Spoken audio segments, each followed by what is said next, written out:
আল্লাহর গোটা সৃষ্ট জগতের মধ্যে আমাদের নবীর মর্যাদার সমতুল্য মর্যাদা আল্লাহ আর কাউকে দেন না। গোটা সৃষ্ট জগতের মধ্যে আল্লাহ সর্বশ্রেষ্ঠ মর্যাদা আমাদের নবীকে দেন। আর এই নবীর উম্মত হওয়ার সৌভাগ্য দান করে আল্লাহ আমাদেরকে শ্রেষ্ঠ উম্মত বানাইছেন। তাই প্রতিটি উম্মতের জন্য যে নবীর উম্মত হওয়ার কারণে আমি সকল নবীর উম্মতের চেয়ে শ্রেষ্ঠ মর্যাদা পেলাম, সেই নবীর জীবন ইতিহাস মোটামুটি ভাবে হলেও জানাতে হবে। আমাদের নবীর জীবন ইতিহাসটা আমরা নবীর উম্মত হিসাবে সকলের জানা থাকা দরকার। আমাদের নবীর জীবন ইতিহাসকে সিরাতুন নবী বলা হয়। সিরাত এবং আন নবী দুইটা শব্দ যুক্ত হয়ে সিরাতুন নবী শব্দটা গঠিত। সিরাত শব্দের মর্মার্থ হলো জীবন ইতিহাস। আর নবীন বলতে যে কোনো নবী বোঝায়, তবে আন নবী বলতে শুধু আমাদের নবীকে। তাই সিরাত এবং আন নবী শব্দ দুটি যুক্ত হয়ে সিরাতুন নবী শব্দটি গঠিত। এর অর্থ হলো আমাদের নবীর জীবন ইতিহাস। এই পৃথিবীতে আমাদের নবী 63 বছর জীবন যাপন করেছেন। 63 বছর আগে 1 রবিউল আউয়াল মাসে তিনি জন্মগ্রহণ করে এই পৃথিবীতে শুভাগমন করেছিলেন। আবার 63 বছর পরে আরেক রবিউল আউয়াল মাসে তিনি এই পৃথিবী থেকে বিদায় নেন। এটা আওয়াজ তো করে বাতাস আমার গায়ে বিন্দু মাত্র লাগে না। এটা কেন চলবে? এটা মনে করে যে আওয়াজে ডিস্টার্ব করে, কোনো বাতাস লাগে না, এটার কোনো বাতাস নেই।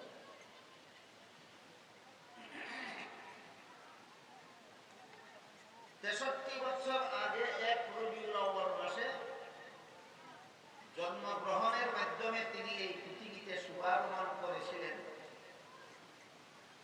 আবার 63 বছর পরে আরেক রবিউল আউয়াল মাসে তিনি এই পৃথিবী থেকে বিদায় নেন। 2 রবিউল আউয়ালের মধ্যবর্তী সময়কাল 63 বছর।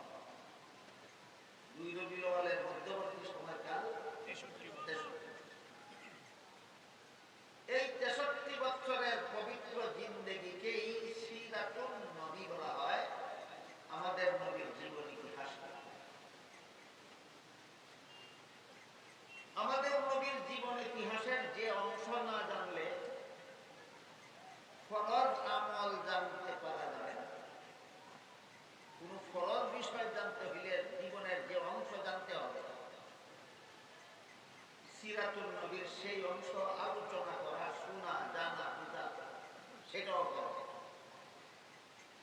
সিরাতুন নবীর যে অংশ না জানলে একটা ফরজ আমল জানা যাবে না, সিরাতুন নবীর সেই অংশ জানাটাও ফরজ। সিরাতুন নবীর যে অংশ না জানলে একটা ওয়াজিব আমল সম্পর্কে জানা যাবে না, সিরাতুন নবীর সেই অংশ জানাটাও ওয়াজিব।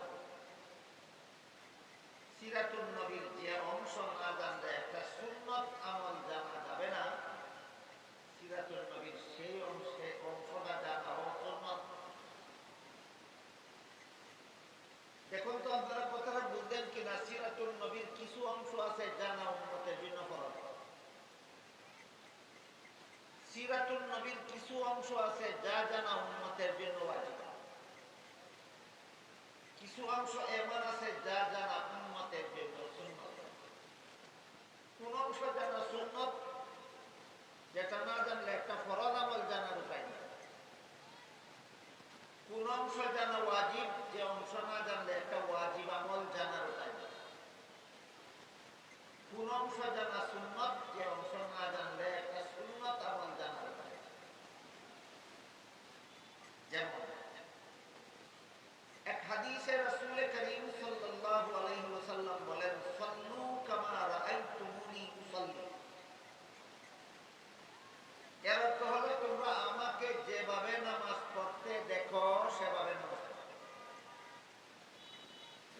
উম্মতকে নির্দেশ দিয়েছেন, বিশেষ করে সরাসরি সাহাবায়ে কেরামদেরকে নির্দেশ দিয়েছেন,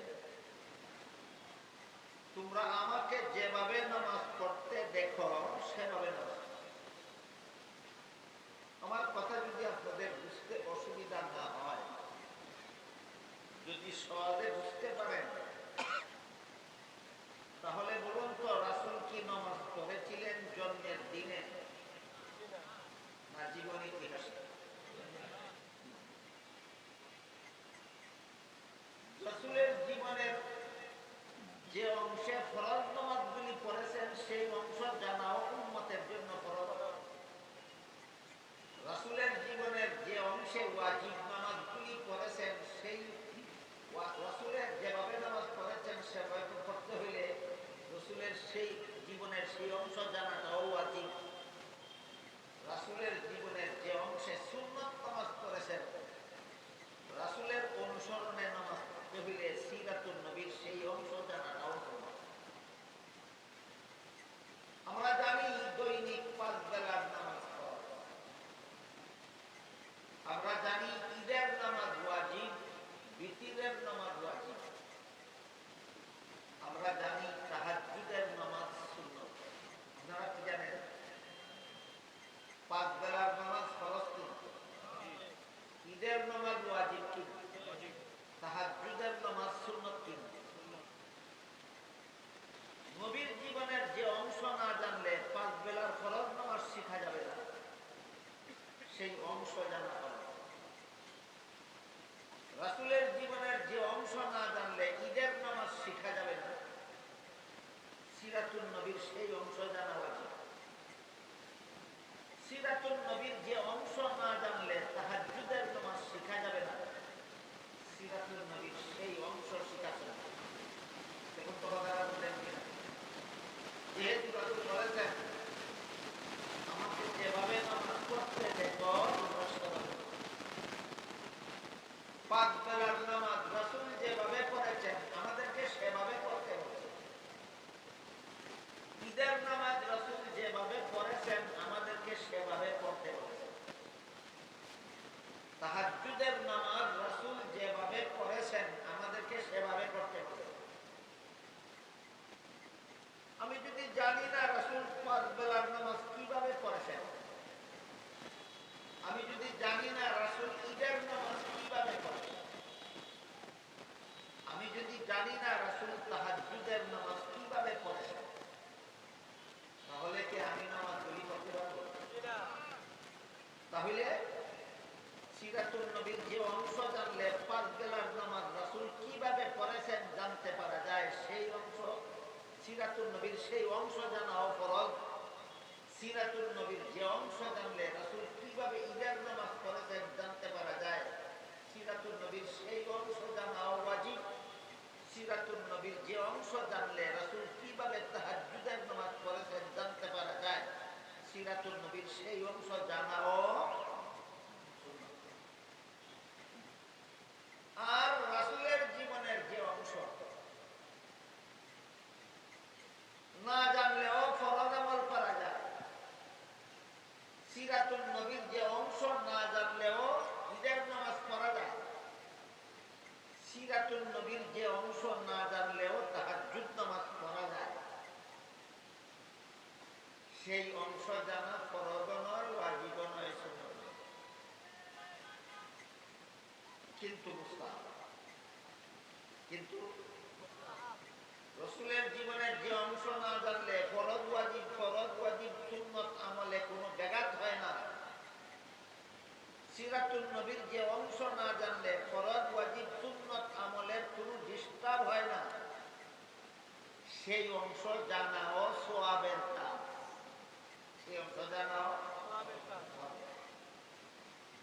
কারণ আল্লাহ পাক রব্বুল আলামিন পবিত্র কোরআনে আমাদের নবীকে সম্বোধন করে বলেছেন ওয়ারাফা'না লাকা যিকরাক, আপনার আলোচনাকে আমি মর্যাদাশালী করে দিয়েছি। নবীর জীবনের আলোচনা আল্লাহর দৃষ্টিতে মর্যাদা সম্পন্ন। কাজেই জীবনের যে অংশ জানা না জানার উপর ফরজ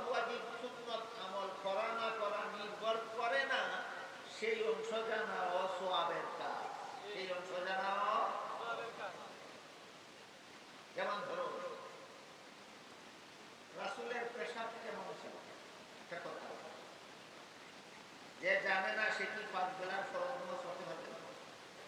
কি পারবে না? রাসূলের পেশাব কেমন ছিল যে জানে না সেও ঈদের নামাজ পড়তে পারবে। কারণ ঈদের জানা না জানার উপর নামাজ পড়তে পারে না, বরং নির্ভর করে না। রাসূলের পেশাব পায়খানা কেমন ছিল সেটা না জানলেও আপনি তাহাজ্জুদের নামাজ পড়তে পারবেন। রাসূলের পেশাব পায়খানা কেমন ছিল এটা জানা না জানার উপর তাহাজ্জুদের নামাজ পড়তে না পারা নির্ভর করে না। আমার কথা যদি আপনারা বুঝেন তাহলে বলুন, রাসূলের পেশাব পায়খানা কেমন ছিল এটা জানা কি ফরজ? ওয়াজিব? সুন্নাত? কিন্তু এটা জানা সওয়াবের কাজ। রাসূলের পেশাব কেমন ছিল এটা জানাও সওয়াবের কাজ, আলোচনা করাও সওয়াবের কাজ। রাসূলের পায়খানা কেমন ছিল সেটা আলোচনা করা, শোনা এবং বোঝাও সওয়াবের কাজ। যেহেতু সওয়াবের কাজ তাহলে একটু বলি, রাসূলের পেশাবে পায়খানায় সুগন্ধ হতো। অন্য মানুষের মতো রাসূলের পেশাবে দুর্গন্ধ হতো। অন্য মানুষের মতো রাসূলের পায়খানায় দুর্গন্ধ হতো। রাসূলের পেশাবে সুগন্ধ হইত, পায়খানায় সুগন্ধ হইত। এই কারণে রাসূল পেশাব পায়খানা করার সাথে সাথে জমিনে তা খাইয়া ফেলত। রাসূল পেশাব পায়খানা করে আসার পরে সাথে সাথে আরেকজন এখানে গেলে দেখতো পেশাব পায়খানা নাই, জমিনে খাইত। রাসূলের পেশাবে পায়খানায় সুগন্ধ হইত, যে কারণে জমিনে তার সাথে সাথে খাইয়া ফেলত। এটা না জানলে কি 5 বেলার ফরজ নামাজ পড়া যাবে না? এটা না জানলে কি ঈদের ওয়াজিব নামাজ পড়া যাবে না? এটা না জানলে কি তাহাজ্জুদের সুন্নাত নামাজ পড়া যাবে না? তাহলে জানার দরকার কি? নফল বন্দেগীর সওয়াব, মুস্তাহাব। জানার দরকার কি? সওয়াব আছে। জানার দরকার কি? অনুরূপভাবে রাসূলের শরীরের ঘাম মুবারকের মেশকে আম্বরের সুগন্ধ। নবী বিবি আয়েশা বলেন, আমি রাসূলের শরীরের ঘাম মুবারককে ছোট্ট ছোট্ট আতরের শিশির মধ্যে ঢুকাইয়া, কোন উৎসব, বিবাহ ইত্যাদি উপলক্ষে কেউ আমার কাছে আতরের জন্য আসলে আমি আতরের পরিবর্তে রাসূলের শরীরের ঘাম দিয়া দিতাম। এটার মধ্যে মেশকে আম্বরের সুগন্ধ। আমার কথা যদি আপনারা বুঝেন তাহলে বলুন তো, রাসূলের শরীরের ঘাম কেমন ছিল না জানলে 5 বেলার ফরজ নামাজ পড়া যাবে না, ঈদের ওয়াজিব নামাজ পড়া যাবে না, তাহাজ্জুদের সুন্নাত নামাজ পড়া যাবে না। তাহলে গ্রামের আলোচনায় লাভ কি? নফল বন্দেগীর সওয়াব। গ্রামের আলোচনায়ও নফল বন্দেগী। তেমনিভাবে রাসূল করিম সাল্লাল্লাহু আলাইহি ওয়াসাল্লাম মায়ের গর্ভ থেকে, জন্মের সময় মায়ের গর্ভ থেকে ভূমিষ্ঠ হয়েছিলেন খতনাকৃত অবস্থায়। খতনা বুঝেন কথা? খতনা করা অবস্থায় ভূমিষ্ঠ হয়েছে। বলেন, ভূমিষ্ঠ হওয়ার পরে খতনা করানোর দরকার হয়েছিল না খতনা করা অবস্থায় ভূমিষ্ঠ হয়েছিল? খতনা করা অবস্থায় ভূমিষ্ঠ। রাসূলের ভূমিষ্ঠ হওয়াটাকেই মিলাদুন নবী বলে। রাসূলের ভূমিষ্ঠ হওয়া, জন্ম হওয়াটাকেই কি বলে? মিলাদুন নবী। রাসূলের জন্মের আলোচনার নামই মিলাদুন নবীর আলোচনা। রাসূল জন্ম হয়েছেন খতনা করা অবস্থায়, রাসূল জন্ম হয়েছেন নার কাটা অবস্থায়। রাসূল জন্ম হতে, ভূমিষ্ঠ হতে মায়ের বিন্দু মাত্র কোনো কষ্ট হয়নি। রাসূল ভূমিষ্ঠ হওয়া মাত্রই আল্লাহর শুকরিয়া আদায় করে দোয়া করেছেন। রাসূল ভূমিষ্ঠ হওয়ার মুহূর্তে কাবাঘরের মধ্যে কুরাইশ বংশের মূর্তি পূজারীদের রক্ষিত মূর্তিগুলি আল্লাহকে সিজদা করেছে। রাসূলের জন্মের মুহূর্তে পারস্যবাসী অগ্নি পূজারীদের 1000 বছরের পূজার অগ্নিকুণ্ড নিভে ছাই হয়েছে। এগুলি জন্মের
যেভাবে জন্ম হয়েছেন এইভাবে কেউ জন্ম হতে পারে।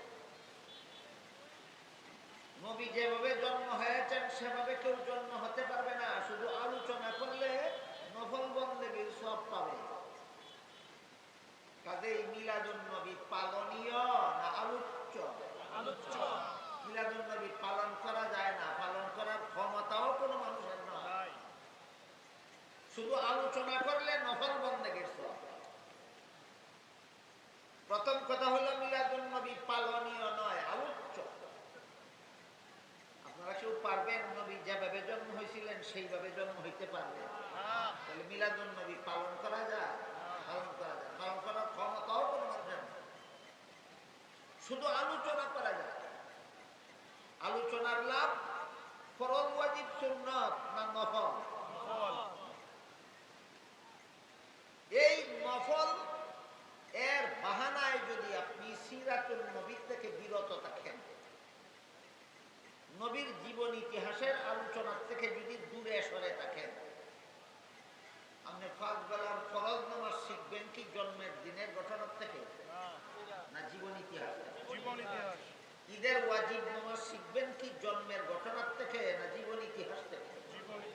তাহাজ্জুদের সুন্নাত নামাজ শিখবেন কি মিলাদুন নবী থেকে না সিরাতুন নবী থেকে? এখানে মানুষের কাণ্ড, জ্ঞান, বিবেক, বুদ্ধির পরিচয় পাওয়া। যে অংশের আলোচনা না জানলে ফরজ আমল করা যায় না, যে অংশের আলোচনা না জানলে ওয়াজিব আমল করা যায় না, যে অংশের আলোচনা না জানলে সুন্নাত আমল করা যায় না, সেই আলোচনার নাম গন্ধও নাই। যে অংশ আলোচনা না করলেও ফরজ ওয়াজিব সুন্নাত আমল করা যায়। শুধু আলোচনা করলে নফল বন্দেগীর সব পাওয়া যায়। নফল নিয়ে ব্যস্ত, ফরজের খবর না। কি নিয়ে ব্যস্ত? কিসের খবর নাই? কাণ্ড জ্ঞানের পরিচয় পাওয়া যায়, বিবেক বুদ্ধির পরিচয় পাওয়া যায়। কোন কাণ্ড জ্ঞান সম্পন্ন মানুষ নফলের জন্য ফরজ ছেড়ে দিতে পারে না। কোন কাণ্ড জ্ঞান সম্পন্ন মানুষ নফলের জন্য ফরজ ছেড়ে দিতে পারে না। সমস্ত মুমিন মুসলমানের জিন্দেগিতে আগে ফরজ পরে নফল, আগে ফরজ পরে নফল। কাজেই সিরাতুন নবীর যে অংশের আলোচনা না করলে ফরজ আমল করা যাবে না, সেই অংশের আলোচনাও ফরজ, শোনাও ফরজ, বুঝাও ফরজ। যে অংশের আলোচনা না করলে ওয়াজিব আমল করা যায় না, সেই অংশের আলোচনা করাও ফরজ, শোনাও ফরজ, ওয়াজিব, বুঝাও ওয়াজিব। যে অংশের আলোচনা না করলে সুন্নত আমল করা যাবে না, সেই অংশের আলোচনা করাও সুন্নত, শোনাও সুন্নত, বুঝাও। আরো দুই একটা উদাহরণ দেই, দেখুন বুঝেন কিনা। রাসূল করিম সাল্লাল্লাহু আলাইহি ওয়াসাল্লামের গর্ভধারিণী মায়ের নাম ছিল আমেনা। কিন্তু আমেনার দুধ পান করেন, দুধ পান করেছিলেন দুধমা হালিমা। গর্ভধারিণী মায়ের নাম আমেনা আর দুধ মায়ের নাম হালিমা। একটু বুঝে শুনে বলুন তো, হালিমার নিজের কোন সন্তান না হইলে আমিনার ছেলেকে দুধ পান করাইতে পারতেন?